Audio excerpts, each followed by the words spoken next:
Aris number 52, Edniel Parosa, please come in. Edniel.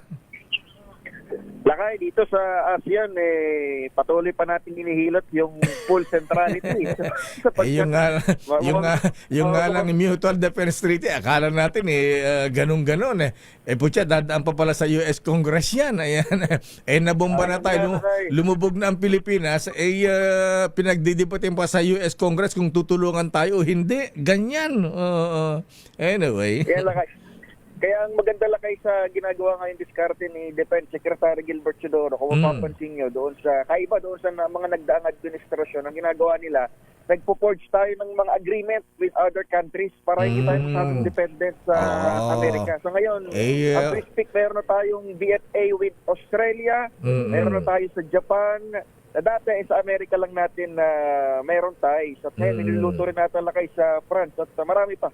Yan ang maganda ngayon sa ginagawa. Dito rin kayo sa ASEAN, tako din sa China. Lalo na ang Singapore. Ayan, Singapore, ayaw na ayaw magsalita against sa China yan. Ayan, dahil yung kanilang economic trade, ayan, ang laki.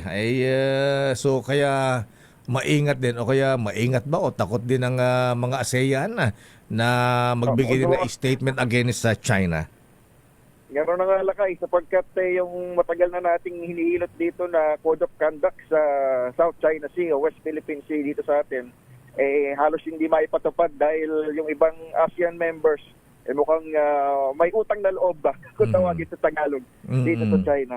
Anyway, sa gitna ng nagbabagong kalagayan dito sa Indo-Pacific region at global tension na rin, maging sa gitnang silangan, naratili umanong matatag ang Armed Forces of the Philippines sa kanilang misyon na ay pagtanggol ang bansa. Sa isang pahayag na isinulat ni AFP Chief of Staff General Romeo Browner Jr., sinabi niya ang sundalong Pilipino ay parating handang ipagtanggol ang inang bayan na ang may tapang at dangal. Higit sa armas at teknolohiya, binanggit ni General Browner na ang tunay na lakas ng sandatahan ay ang matibay na diwang makabayan at tapang ng bawat sundalo. Pero binigyan din ng general na ang layunin ng AFP ay hindi ang makidigma, kundi ang mapigilan ito. Sa ilalim ng pamuno ng kasalukuyang Presidente Ferdinand Marcos Jr. bilang Commander-in-Chief, binida ng AFP ang modernisasyon sa pamamagitan ng Transformation Roadmap.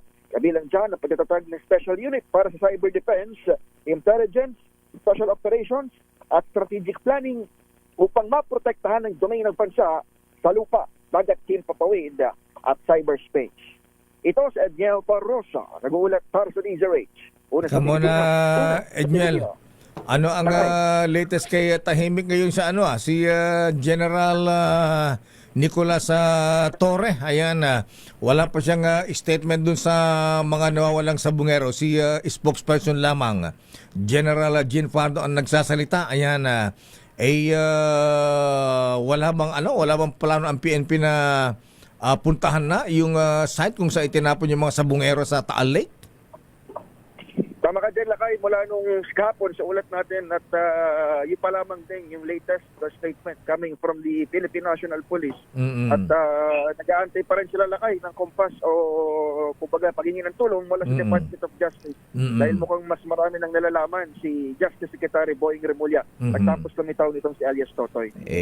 Dapat kumilos din ang PNP Chief. Ayan, dito natin makita ang kanyang ngayon, tapang. Matindi yung nangyari. Tsaka talagang very powerful yung personality idinadawit dito, Naalala ko nung time ng isang administrasyon, maniniwala ka ba na pagkapupunta ito sa mga